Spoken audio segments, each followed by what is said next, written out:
السوق العقاري المصري الفترة الأخيرة هو مش أروش حاجة أو مش أحسن حاجة من ناحية البيع والشراء، ده خلى أغلبية المطورين دلوقتي بيعملوا عروض قوية جدا جدا جدا عشان خاطر يجذبوا المستثمرين من ناحية، أو يجذبوا الناس اللي لسه ما عندهاش شقق أو شاليهات من ناحية تانية. هيجذب المستثمر إزاي؟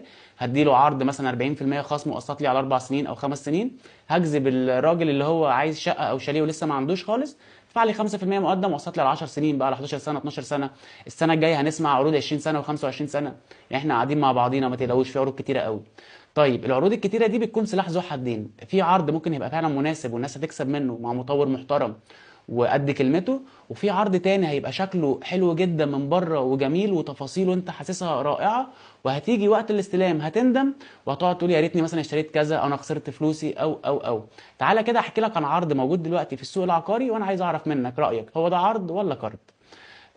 شركه في اكتوبر بتقول لك ان هي هتسلمك شقتك بعد سنتين او سنتين ونص، تدفع لي مقدم 10% وتقسط لي البيع على 10 سنين.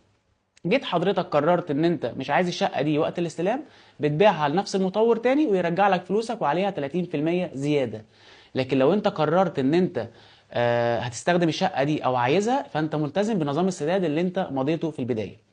طيب تعالى كده احسبها ببساطه، انا لو راجل مطور وقررت ان انا اخد قرض من البنك، عمر البنك ما هيديني فايده 10%، فانا بالنسبه لي احسن لي مثلا لو خدتها من عميل ورجعتها له بعد سنتين ثلاثه بالفايده الصغنطوطه دي، انا كسبان. طيب لو انا بقى العميل ده فضل متمسك بالشقه وعايزها، فالعميل ده اشترى شقه في حدائق اكتوبر اوضتين ب 8 مليون، وهيفضل قسط لي فيهم بقى لمده 10 سنين. ال 8 مليون دول كان ممكن العميل ده يشتريه في حته تانية في نيو زايد، في حتت ارقى بكتير يعني بنفس السعر ده، خصوصا ان الوقت الحالي في عروض قويه. يعني انت عندك حسن علام بيقسط 10 سنين بمقدم 5% وتسلم بعد سنتين، عندك نجيب ساويرس بيقسط 10 سنين، عندك تطوير مصر بيقسط 12 سنه. ففي عروض كتيره، فما تقعش في اي عرض يعني.